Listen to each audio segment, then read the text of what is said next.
नमस्कार, आप देख रहे हैं आई इंडिया और मैं हूं पंकज सिंह और आज आई इंडिया के स्टूडियो में खास मेहमान हैं हमारे साथ बोधेंद्र अवस्थी और रजनी दीक्षित।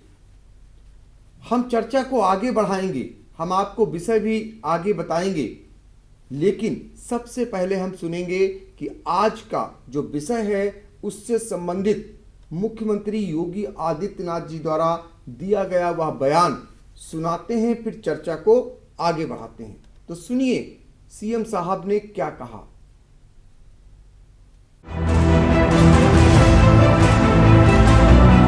1,37,000 शिक्षक बेसिक शिक्षा में हमें भर्ती करने हैं, लेकिन हमारे पास योग्य लोग ही नहीं है कि वे लोग आकर के इस कंपटीशन को फाइट कर सकें और योग्य शिक्षक के रूप में अपने को स्थापित कर सकें।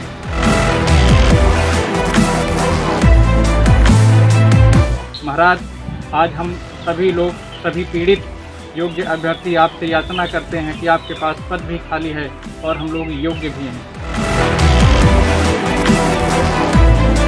हम सुपरटेट 105, 110 नंबर लाकर बेरोजगारों की तरह भटक रहे हैं।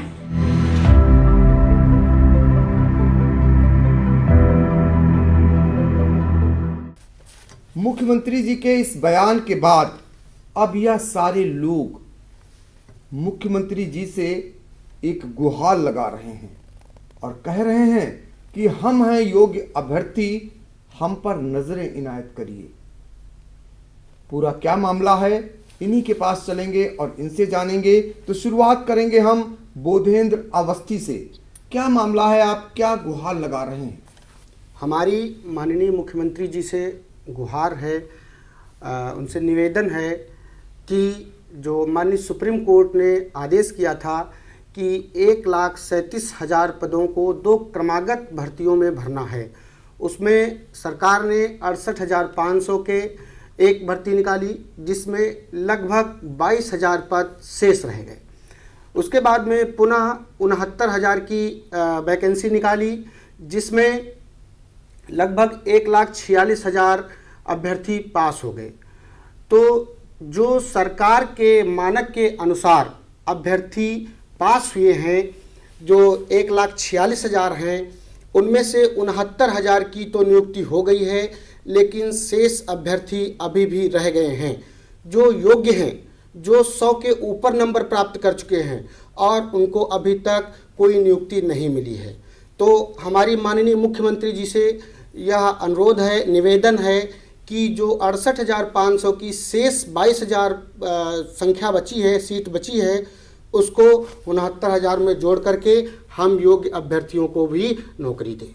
तो इन योग्य अभ्यर्थियों को भी नौकरी दें, ये गुहार लगा रहे हैं, मांग कर रहे हैं सरकार से। और लगातार इनकी मांग आपको बता दें कि कोरोना काल में भी ये लोग सोशल मीडिया के माध्यम से अपने अपने तरीके से अपने मुख्यमंत्री से मांग कर रहे हैं और बता रहे हैं कि ये योग्य हैं। जो मुख्यमंत्री जी ने कहा है कि वो भर्ती करना चाहते हैं, लेकिन उनके पास योग्य अभ्यर्थी नहीं है, लेकिन इन लोगों का कहना है कि ये योग्य अभ्यर्थी हैं और इन पर रहम करें और इन्हें रोजगार दें। तो इसी मुद्दे पर हमारे साथ मौजूद हैं रजनी दीक्षित।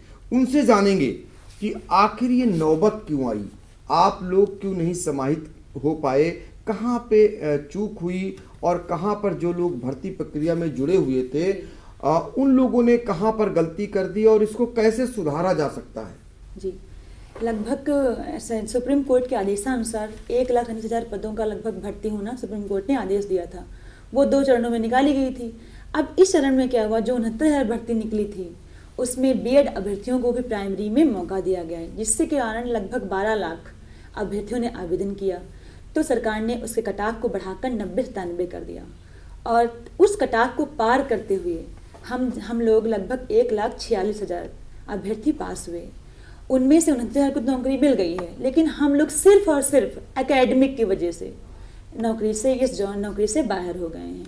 तो जो आजकल के बच्चे हैं उनका एकेडमिक और हमारे एकेडमिक को, जो कि हमने सन 2005 में हाई स्कूल इंटर किया था, उसके एकेडमिक को तुलना करना संभव नहीं है। चाहे जैसे भी तुलना, हम लोग 100 के ऊपर नंबर लाकर भी आज नौकरी से बाहर हैं और बहुत सारे अभ्यर्थी ऐसे हैं जो कि 100 के अंदर भी हैं और केवल 91 और 97 नंबर लाकर भी नौकरी कर रहे हैं।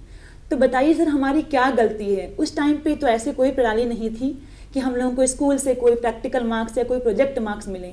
तो उस टाइम तो केवल 60 और 70% लाना बहुत बड़ी बात होती थी, और आजकल के बच्चों को तो आसानी से आ जाते हैं 60-70। इसका कारण सिर्फ इतना है कि उनको स्कूल की तरफ से 30% जो है वो मार्क्स दे दिए जाते हैं। तो ऐसे हम लोग क्या गलती है सर, हम ही जानना चाहेंगे क्या गलती। इसके लिए सिर्फ हम आपसे यही अनुरोध करना चाहेंगे कि जो 68,500 में भर्तियां बची हैं 22,000 पद, आपके पास योग्य अभ्यर्थी भी हैं और आपके पास सीटें भी हैं। तो प्लीज़ आपसे हाथ जोड़कर विनती करना चाहेंगे कि उन बची सीटों पर हम योग्य अभ्यर्थियों को समाहित करके हमारी योग्यता को लाचार ना करें और हमें रोजगार प्रदान करें। तो ये गुहार लगा रही हैं अपने मुख्यमंत्री से कि ये योग्य हैं और इनकी योग्यता को लाचार न करें और इन पर रहम करें। आखिर इनसे क्या गलती हुई जो इन्हें ये सज़ा दी जा रही है, ये इनकी मांग है। और इन्होंने बताया कि आज जो इनके सामने दिक्कत आई है वो एकेडमिक की वजह से इस भर्ती में ये लोग बाहर हो गए, यानी कि बेरोजगार बने मारे मारे फिर रहे हैं। और इसको दूर कैसे किया जा सकता है, ये अपनी सरकार से सुझाव भी दे रहे हैं और गुहार भी लगा रहे हैं। और ये लगातार गुहार लगा रहे हैं, जिलों वाइज से गुहार लगा रहे हैं। ये कोई मांग सिर्फ सीतापुर से नहीं उठ रही है, बल्कि उत्तर प्रदेश के कई जिलों से ये बेरोजगार जो योग्य अभ्यर्थी हैं वो मारे मारे फिर रहे हैं, वो अपनी सरकार से गुहार लगा रहे हैं। हम इस पर और चर्चा को आगे बढ़ाते हैं और बात करेंगे बोधेंद्र अवस्थी से। जानेंगे कि कुछ अभ्यर्थी ऐसे हैं जिनके सामने यह अंतिम मौका है जी, और यदि इसके बाद उन्हें मौका न मिला तो वो ओवर एज हो जाएंगे जी। यह जो भर्ती प्रक्रिया 69,000 की गतिमान है, इसमें बहुत सारे अभ्यर्थी ऐसे हैं जो उनका लास्ट मौका है। यदि उनको इस भर्ती प्रक्रिया में शामिल नहीं किया गया तो वो ओवर एज हो जाएंगे, क्योंकि 2011 के बाद में पहली बार यह मौका मिला है जिसमें बीएड वालों को प्राइमरी की भर्ती में मान्य किया गया है।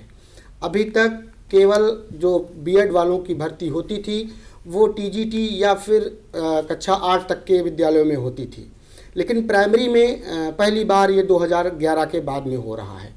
तो बहुत सारे अभ्यर्थी हैं जो बिल्कुल लास्ट पायदान पर खड़े हुए हैं ओवर एज होने को।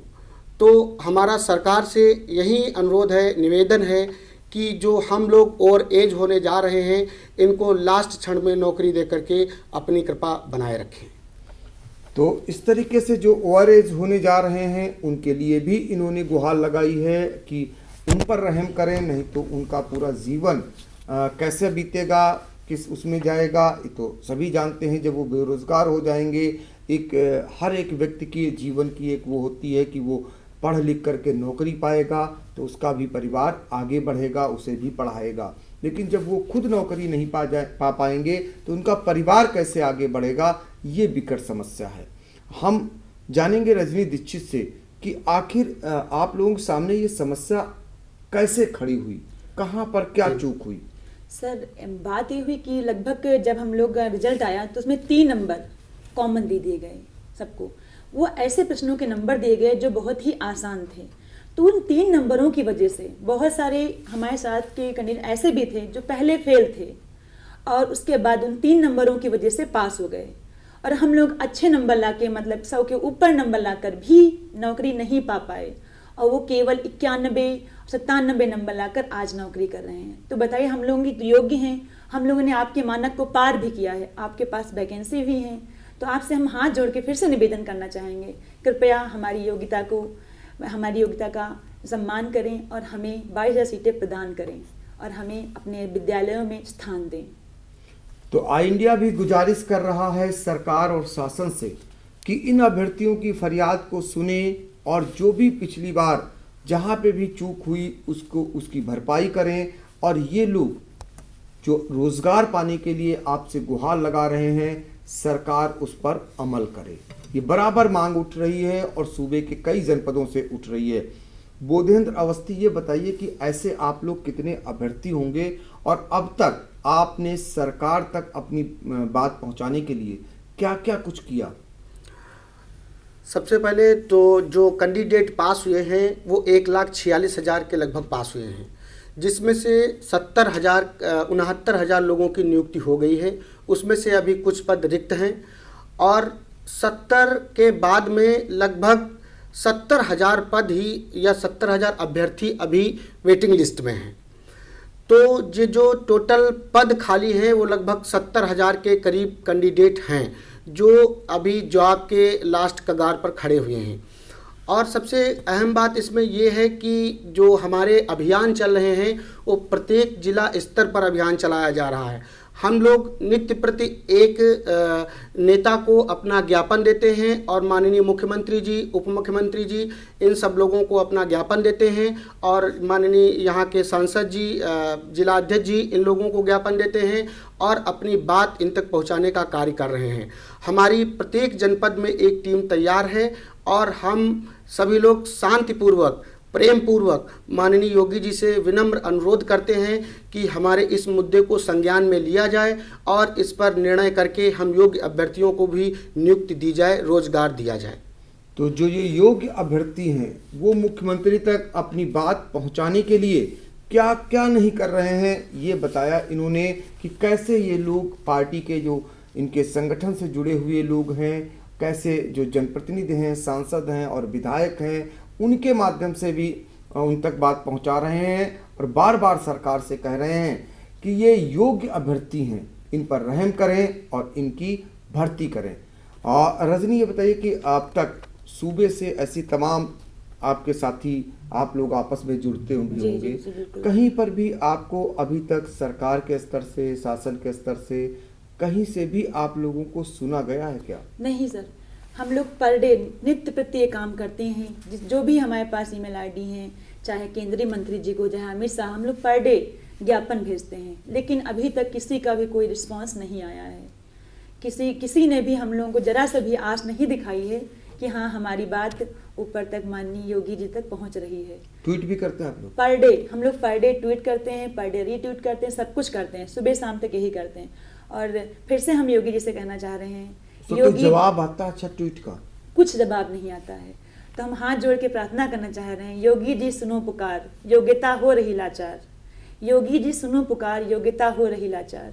कृपया योग्यता का सम्मान करें और हमको रोजगार प्रदान करें। कृपया योग्यता का सम्मान करें और हमको रोजगार प्रदान करें। तो ये गुहार है, ये योग्य अभ्यर्थियों की गुहार है। और आप, हम सभी लोग जानते हैं कि सरकार हो या शासन हो, एक जरा से मामले पर भी जब कोई ट्वीट करता है तो उसका कितनी गंभीरता से उस पर सरकार अमल करती है और न कि उसका जवाब देती है बल्कि समस्या का निराकरण भी करती है। इतनी बड़ी तादाद में जिले वाइज से ये लोग सरकार तक अपनी बात पहुंचाने के लिए लगातार ट्वीट कर रहे हैं, लेकिन सरकार हो या शासन हो, अभी तक उनके स्तर से इन्हें किसी प्रकार का कोई जवाब नहीं मिल रहा है।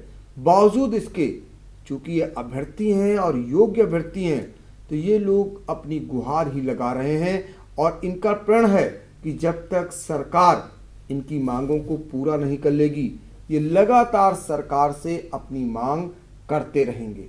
अब आने वाले समय में इन्हें सरकार इनकी बात को सुनती है, इन्हें न्याय देती है, ये तो समय बताएगा, लेकिन इन लोगों ने हिम्मत नहीं हारी है और लगातार सरकार को अपनी ओर से बराबर मांग भेज रहे हैं। आखिर में हम चलेंगे दोनों के पास, पहले आपके पास फिर आपके पास, और एक ही सवाल का उत्तर जानेंगे कि सरकार से आप चाहते क्या हैं? सरकार से हम यह चाहते हैं कि जो आपके पास में योग्य अभ्यर्थी हैं और आपके पास में पद भी बेसिक शिक्षा में रिक्त हैं और पद कहीं दूसरी जगह के नहीं रिक्त हैं। आपके जो ये सुप्रीम कोर्ट के आदेशानुसार 1,37,000 भर्ती करने का आदेश हुआ था, उसी के लगभग 22,000 पद रिक्त हैं। तो हमारी सरकार से यह मांग है कि जब आपके पास में योग्य अभ्यर्थी भी हैं, आपके पास में पद भी हैं, तो क्यों ना हम लोगों को रोज़गार दिया जाए। क्योंकि आप अगर नई भर्ती करेंगे तो उसमें आपका बहुत सारा खर्चा लगेगा और फिर आपको वहीं पर आकर के रुकना है। तो हमारी सरकार से यही विनती है कि आपके जो 22,000 पद 68,500 के रिक्त हैं उनको इस भर्ती प्रक्रिया में जोड़ दें, और जो शेष अभ्यर्थी बचे हुए हैं उन सब लोगों को, योग्य अभ्यर्थी बचे हुए हैं उन सब लोगों को अपने अपने विद्यालयों में भेजने की कृपा करें। तो हमारी माननीय मुख्यमंत्री जी से, माननीय सभी मंत्रीगणों से हमारा विशेष अनुरोध है कि इन 22,000 पदों को जोड़ करके हम समस्त यूपी के समस्त अभ्यर्थियों को जो ओवर एज होने की कगार पर हैं, जिनका लास्ट मौका है, उनको न्याय दीजिए और उनको इस 22,000 पदों में समाहित करके अपने अपने विद्यालयों में भेज दीजिए। आप क्या कहना चाहेंगे? योगी जी, हमें पूरा भरोसा है योगी जी से और सारे मंत्रिमंडल से कि आप हमारी गुहार को जरूर सुनेंगे, क्योंकि हम लोग योग्य हैं और हमारी गुहार को सुनकर 22 सीटों को जोड़ेंगे और हम लोगों की योग्यता को लाचार नहीं होने देंगे। हमारा जो आप पर भरोसा है उसको कायम रखेंगे और हमारी 22 सीटों को जोड़कर हम लोगों को नियुक्ति प्रदान करेंगे। आखिरी में यही हमारी विनती है, योगी जी कृपया 22 सीटों को जोड़कर हम लोगों को न्याय दीजिए।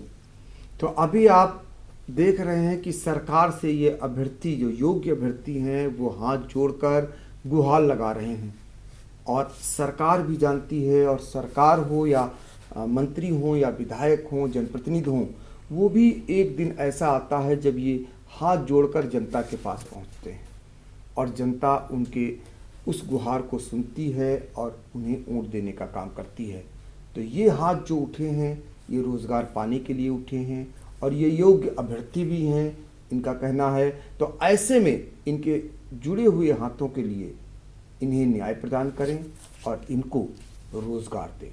यही आई इंडिया भी इनके समर्थन में मांग करता है और साथ ही इनकी आवाज़ को लगातार आगे पहुंचाता रहेगा, ये हम भी वचन देते हैं। आज के लिए इतना ही, हमें दीजिए इजाज़त। नमस्कार। खबर आपकी, नजर हमारी। देखते रहिए आई इंडिया।